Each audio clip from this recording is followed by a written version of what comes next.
কাল সন্ধেবেলায় একটু রেডি হয়ে গেছিলাম, কাল ছিল দিদি বাড়ি একটু যাওয়ার। তো দেখো এখানে বুনু বসে আছে, আর কালকে বুনুর বার্থডে ছিল।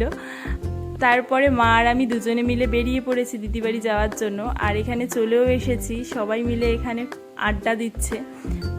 যেই কারণে এখানে এসেছি সেটা হলো এই দাদাটার কালকে বার্থডে ছিল, তো সেই কারণেই দিদি বাড়ি এসেছি। বার্থডে বয়কে গিফট দিয়ে একেবারে নিচে চলে এসেছিলাম। আর নিচে দেখো প্রথমেই পুচকি কেকটা আনা হয়েছিল, সব ছোটরা মিলে এনেছিল, আর তারপরে এই বড় কেকটা আনা হয়েছে। এখন কেক কাটিং চলছে, আর কেক কাটিংয়ের সময় আমি একটু ক্যামেরা ঘুরিয়ে যারা যারা সাইডে দাঁড়িয়েছিল তাদেরকে দেখিয়ে দিয়েছিলাম।